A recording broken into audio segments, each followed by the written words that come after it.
Hey everybody, another Old Crows Classic Cars video. This episode I will now begin the reassembly of the Borg Warner T96 transmission. Exact inscription here is T96 -1A. And I believe that inscription, the last part, the 1A, it's the oh fuck, I forgot. I just look it up. Then below it, it says WG dot and then div, which stands for Warner Gear Division. Okay, and there is another stamping here in the other corner here. My finger is.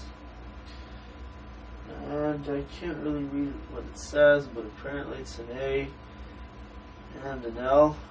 I'm not sure. Don't know much about that, but it's not really important.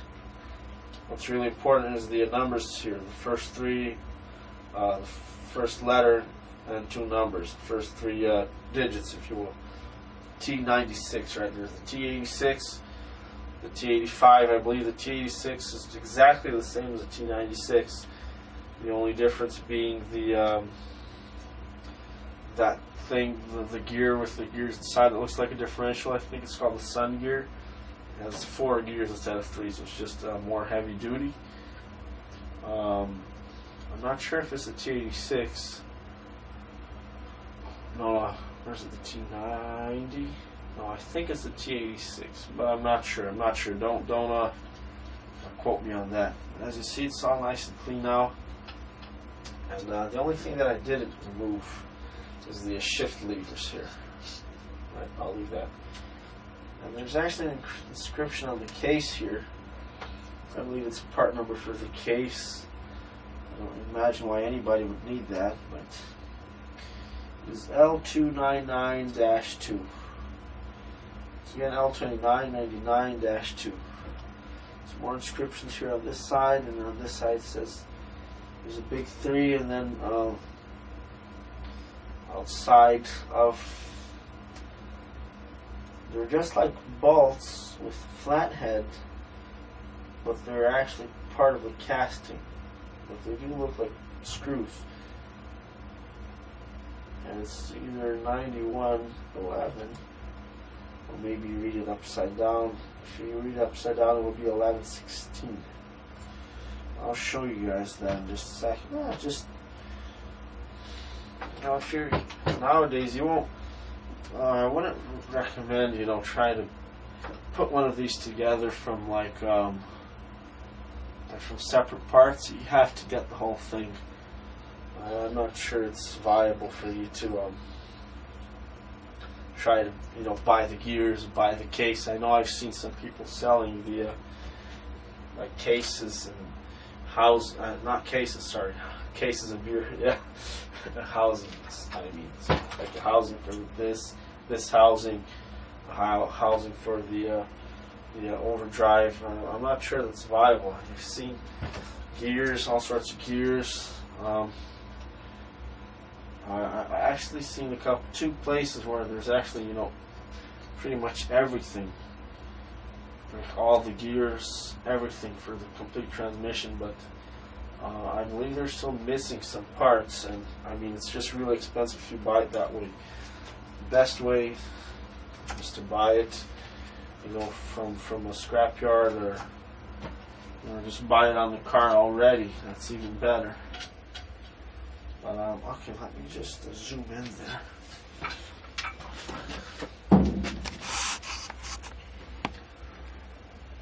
These are T96. Alright, there it is. Okay, now the first part to start off here is you got to put the reverse gear. Alright, this is very interesting on this transmission because it's not a separate gear for the reverse. It's the same for the first, pretty much. Well, not exactly, but it's a little different than you know, modern cars. I mean, very different. But I mean, it's not like there's no synchronizing gear. There's no synchronizer. So this gear just touches this gear, and this is on another gear, thereby it turns in reverse. If this gear is disconnected, then it goes back to normal. But anyways, it goes here, right here. Not sure will you guys be able to see that. My camera skills aren't that good. I'll just bring the camera here. Just a second, hang on. First, I'd like to talk to you guys about this gear here. Zoom in, you motherfucking asshole. There you go. Okay. This is the gear that I was talking about. I believe it's called the idler reverse gear. Let me just check here for the proper name since we're here.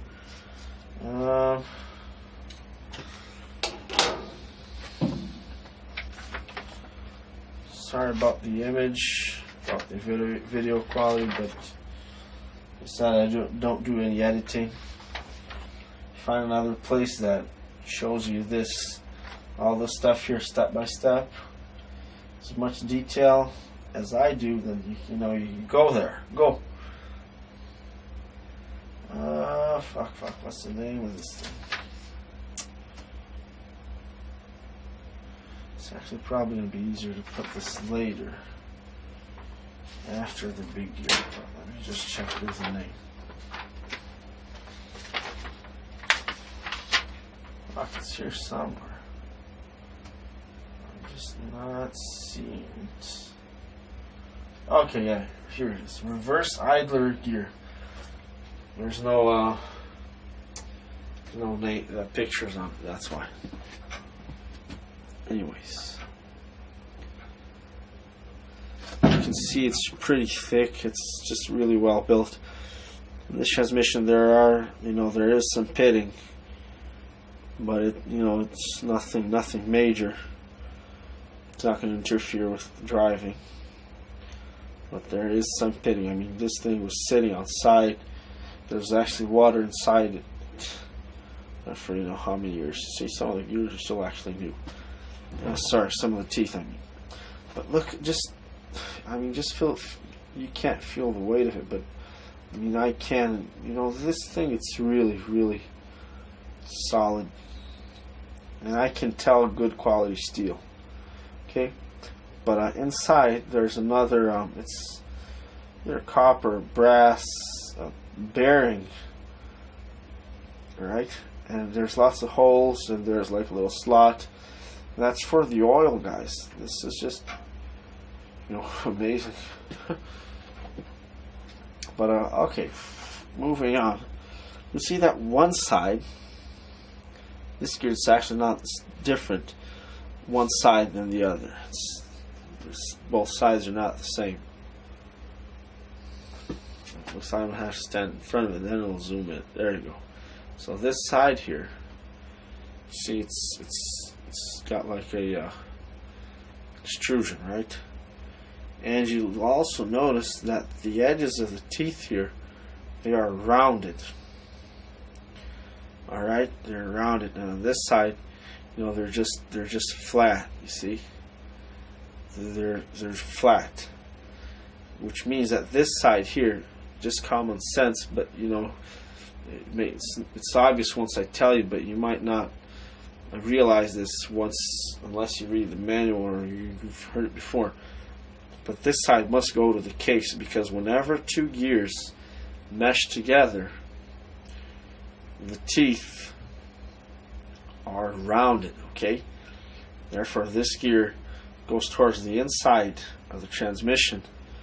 So let me just come out to the inside. This side goes closer to the case. And that's what I'm going to do now. And there's various types of oil you can use on this transmission, but right now I have two sets of manuals here, just for reference. I don't know. There are some useful pictures here. I don't really need them, but There's some useful terms and things to help you remember. But anyways, it says here on the Rambler American manual here, I'll just show you here in just a second. This is the original manual. There it is. Really nice. 63 Rambler American. So this is the section for the manual transmission. We're forgetting about the overdrive now because that comes after the manual transmission. But there you have the transmission lubricant and lists there. SAE, they're all SAEs. 80 gear lubricant, sorry. 20W20 engine oil. Imagine that, guys. A transmission with engine oil. Isn't that something? Right? To think, you know, just go into a auto parts store and you just see how many types of oils and shit they have there. Thousands of different oils and different additives and different this and fucking that. Back then, you just needed a couple types of oil. That's it. For this car, you just needed the engine oil. That's it. The engine oil would go in everything. Distributor. There's a little felt thing there. Distributor. Felt for. Whatever else. Just in the differential, I think went to different oil. But imagine. I doubt that there's any modern transmissions, if you can call it that use engine oil on them. But anyways, here are a couple different lubricants there. Number 80 gear lubricant, that's SAE. So just mind the specifications there. 20W20 engine oil, or you could use a 10W30 engine oil. Now it says here, gear lubricants containing extreme pressure ingredients such as lead, sulfur, chlorine compounds should not be used. And then here on the overdrive, this is actually the manual for the overdrive, it's not the original one, unfortunately. But at the end here, I'll just find the end here. Just give me 1 sec. If 3 types of oil aren't enough, there's actually a couple more.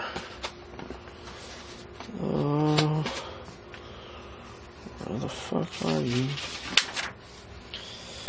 It's on this other side here. So that's just for you to see there. The overdrive. You can get this off of the internet. Okay, first page, just type in the overdrive manual and you'll find it.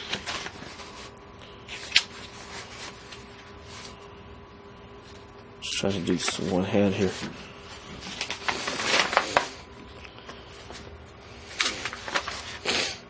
Okay, there you go. So this whole section here is about the lubrication, but I'm just going to read here.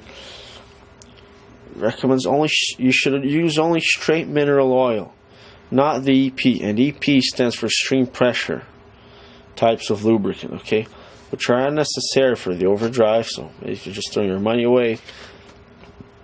And they may contain ingredients that will corrode or damage the parts or form sludge, or contain solid matter in suspension, which may stop the oil passages to the pinion bearings, resulting in serious and expensive damage to the unit. Okay, so, different oils, they have compounds, they may foam. This is a little bit of exaggeration, I believe, but, it's just basically telling you, just buy the cheap oil, okay? Because the expensive oils, they have all sorts of bullshit, okay? So, it's pretty good. And it says here, under no circumstances should you use the hypoid axle type of oil, okay? You'll see some oils, they have like hypoid, and it's pretty much the same as what was on here, extremes for extreme pressure applications, where there's a lot of friction and a lot of pressure. I've actually seen some guys on some forums saying that they use the certain type of this oil for many years without a problem, but it's probably just best to go with what it says here. But here, if those 3 types of oil weren't enough, there's another 3 types of oil that they list here, and it's SAE number 40 engine oil, okay, And if you're driving in really hard in really hot climates, you could use the SA number 50 engine oil. So here they actually use the single grade oil, whereas this one is a little more modern and it has 2 grades of oil, double grade oil. Okay, I might as well just give you a little quick explanation. The number with the W stands for winter. So basically in winter, this is the viscosity for it in winter, and then it'll change and become that's its viscosity in summer. Okay, this is actually kind of misleading because the viscosity, you know, it's actually thinner in summer. The hotter it gets, the thinner it is. If you've ever seen, you know, jar of margarine or, you know, even olive oil, whatever sort of, you know, vegetable oil, and you put it outside in the real cold, you know, it can actually freeze, but before it does so, it turns into like a paste and just gets thicker and thicker as the temperature drops. Okay, but what they've done here, unfortunately, is they've done a completely different viscosity scale for winter and a completely different viscosity scale for summer, which is stupid. They should just use the same one and just use the different numbers for them. I don't know why they've complicated things that way. That's why you see a bigger number in summer, where it actually should be the different way, the other way around. You know, it's more viscous in winter and it's less viscous in summer, so it should have a smaller number in summer. But anyways, okay. But before they came up with these types of oil, okay, before they came up with that, it used to be a single grade. Okay, so, you know, just basically an oil that wouldn't change viscosity sort of thing. Okay, it actually would change viscosity, but just a little less predictable, I guess. Wasn't specified, so, you know, you could use this, but this one just gives you a better. You can just go get the more proper type of oil, if you understand what I mean. But anyways, moving on. So you could either use SA number 40 engine oil or 50 engine oil, okay, which is considerably higher than what they have here for the single grade. Okay, so here they have 20, 30, and here they have 40 and 50. Okay, so essentially what I found out that it actually doesn't really matter that much, okay? But I mean, you do your own research. It's not a, you know, it's not, unfortunately, it's not a closed case subject. And it goes further on to just say here in F, straight mineral oils of the transmission type. Okay, so it's talking about the transmission oils for specifically for transmissions. Okay, SA number 80 for all around use, or number 90. Nowadays they also have double grade oils for transmission, so you'll probably find like a 85W90 or 75W90, something like that. Okay, transmission type. But just watch out for these extra ingredients here. So basically, just go with the cheapest oil, essentially, right? And in another place, as if that still wasn't enough, there's actually a guy called it's a really famous overdrive place, and this guy, he does all sorts of he actually has another manual, a better manual for the overdrive, more complete, you know, more detail. And he's on over there and other sources, it says you should use GL1 or GL2 types of oil, okay, on the overdrive. And it says the same thing. They say the same thing. You shouldn't use hypoid, you know, EP oils and not any of that shit. Just straight, plain, simple mineral oil. Okay, that's it. No fancy ingredients, no fucking this, no fucking additives, no fucking bullshit that. Just simple, straight mineral oil. Okay? Just make it easy. Just get the engine oil. I mean, they're not going to put the engine oil there on the manual and purposely, you know, they're going to put the wrong oil in and it's going to damage the transmission. So, you know, I'm just going to go ahead and use the engine oil. Okay? That's what I have here. That's what's cheap, you know. Have, you know, tractor stores, whatever, you can search for the other types of oil, but you know, it's a pretty long research. I'm not going to spend time with it anymore. And that's the oil there, engine oil. I happen to have the 20W20 Okay, and by the way, you know, it's a bit of a if you're thinking, you know, okay, should I go with the thicker or a thinner viscosity oil? Well, the thinner viscosity oil, let me just put the camera down here for a sec.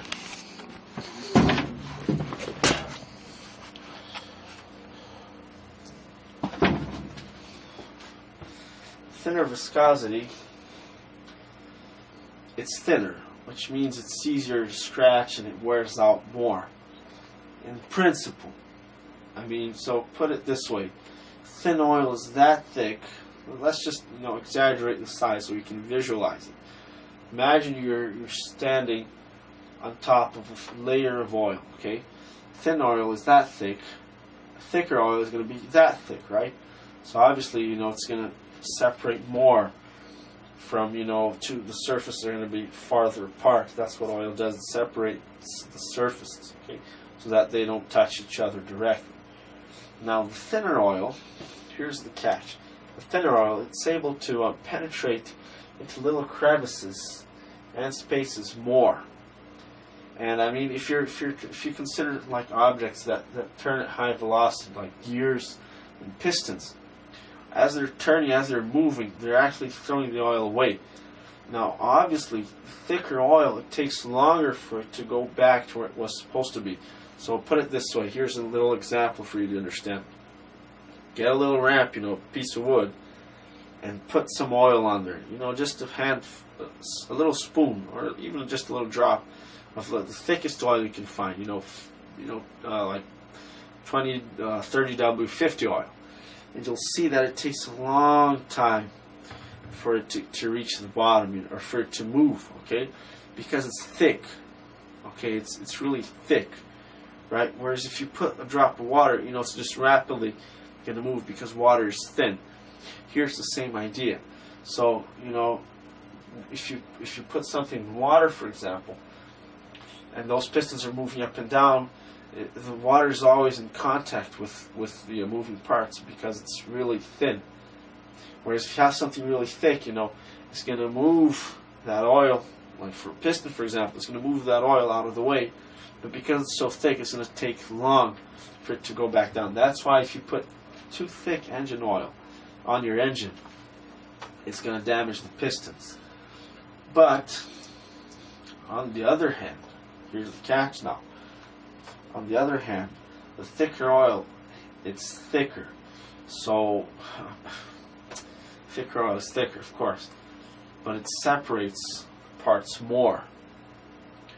Okay, so although it doesn't flow as well, it's more protection. Okay, so you know, if I'm trying to, like, if I were to try to like press two gears against each other like this, for example, and I have really thin oil, and you know, 20W20 or even 0W20, I believe 0 is as low as it goes. It's almost like a water. That oil, you know, it's water, especially in summer. You know, if you get it, this is still pretty thick now because it's not too cold, it's not too hot in here. But if it's really hot outside, this is just like water does. Okay, so if I put these two gears together, you can actually feel them, you know, touching each other. You can feel the friction. But if you put, like, if you were to put grease or really thick oil, they'll move in a fashion that you can't even feel them. Okay, so, you know, I've even talked to a couple of the engineers at Castrol, and it's, you know, it's a bit of a, it's not a, it's, how can I say, it's a double-sided logic, okay? Do you want more flow, or do you want thicker protection? Do you want it to be thicker, or do you want more flow, right? So, you know, basically, I think, in principle, the best way that they determine this is through testing. Okay, they just put the oil there and test which one's better. That's in principle, right? But at least you can get an understanding of, you know, what's involved here. And that's why it's, you know, as you can see, there's no right answer, completely right answer, you know, just from reasoning like this, because, you know, thicker oil, more more protection, separates more distance between the two surfaces, but it's less flow. Thinner oil, it's more flow, so for high speed applications, it's going to be better. It's going to get in there really quick. It's not going to stay outside. Right, so, but on the other hand, it's thinner, so the parts are closer together to each other.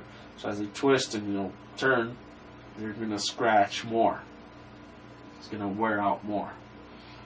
I was going to say that was going to be a little quick explanation, but I guess it takes a little longer. But I believe it's necessary because I haven't seen anybody explain this out there on YouTube. Okay, but moving on. Okay, I think we finally go back to what we were doing here. Let me just get the camera. I'll bring this over there. Or maybe not. I'll bring the camera here. I'll just show you where the reverse idler gear goes.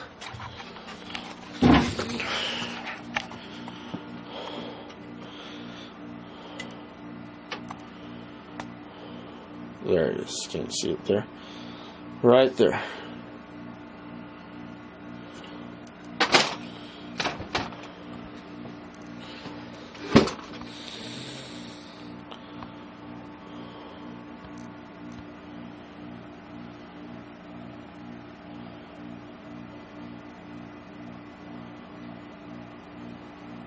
Okay, there it is. So I'm just gonna put it, and you guys won't be able to really see what I'm doing, but it's really fairly simple. It's really simple. Like I said, here's a little shaft, and filming slot on one side. There's a little slot, and this slot goes outside, so that you can put that little square. Not square, that little rectangular tab to prevent this from moving. Okay.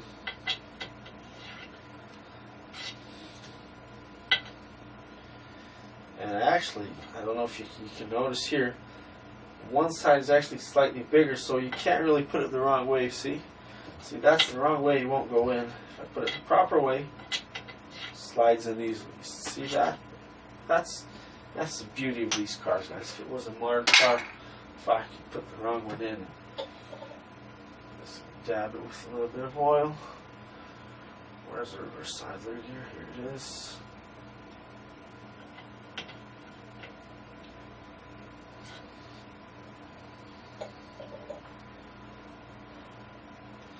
Oh no, actually, fuck, I should leave this for later. Sorry guys, sorry, my bad. I have to leave this for later. I'm going to put this big gear here first. I'll just show you guys there. That's how nice it looks now.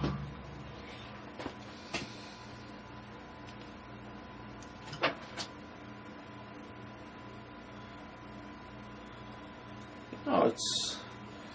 Couldn't get the little surface rest out from the middle here. Well, it's not going to be a big deal. We'll just have to change the oil more often. You can see there is some pitting here on some of the gears. On one side, this side here is just perfect. Because this is the side that was upwards. And this is the bottom here, the side that was in contact with the water.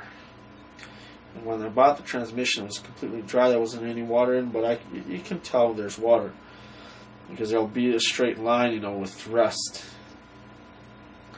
But like I said, nothing major. Still plenty of life. There's big people out there. They're really, really picky. They see a scratch, and it's scratched over there. Or there's a little nick. It's really not a big deal.